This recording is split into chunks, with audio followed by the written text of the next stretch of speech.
guys, what's up? It's Darren from Hollywood Classic Cars. Today we are here with the 1973 BMW 2002. So just gonna show you around some of the key features, try to get you comfortable and ready to go.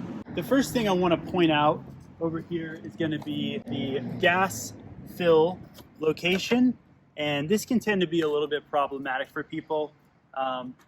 Given the design, you have to make sure that the handle is pushed in pretty hard in order to get it to fill up, and inevitably some gas will drip out, which you just have to clean up with the towel at the gas station. All right, moving over to the trunk. So you've got a couple keys here. One is a smaller key, which does the trunk if you want to lock it. Otherwise, you can just push here. That'll open the trunk, which is really great storage space on this car. And just close that firmly. So moving over here, we're gonna jump inside and show you how to start this up.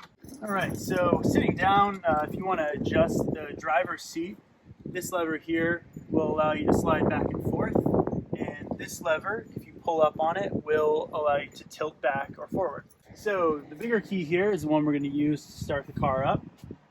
Gonna put that in and turn it to the first position. Because it is carbureted on a cold start, we're just going to give it a couple taps of the accelerator pedal to get some fuel in there, and then we're going to crank the car.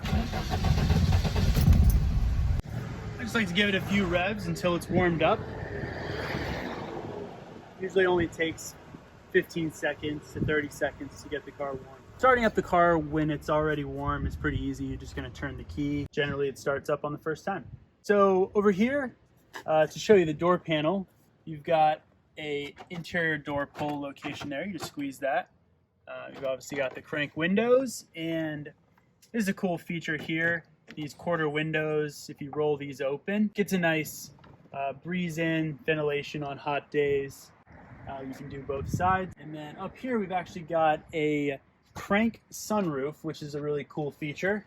So you can just crank it like that, and then this just stows away up there. We got a 5-speed manual transmission, pretty standard pattern, which you can see labeled there. Parking brake is located right here in the middle. Here on the dash, we've actually got fuel gauge right here. Next to it is the temperature gauge, which is always good to just keep an eye on.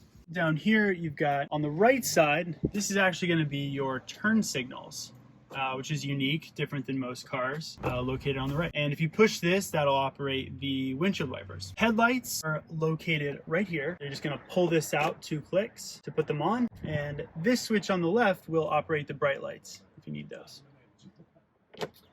And below here, there's 4 levers, which are well labeled, and they operate the heating and blower controls. Below that is a radio, which you use this left knob here to put on the volume, and the right knob is going to be sort of an old school tuner. All the way over to the right, you have the glove box, which is going to be where we keep the insurance and registration information. And lastly, I guess it's good to show you some safety features, which of course are the seat belts and the horn, which is located right in the middle of the steering wheel. So I think that about wraps it up.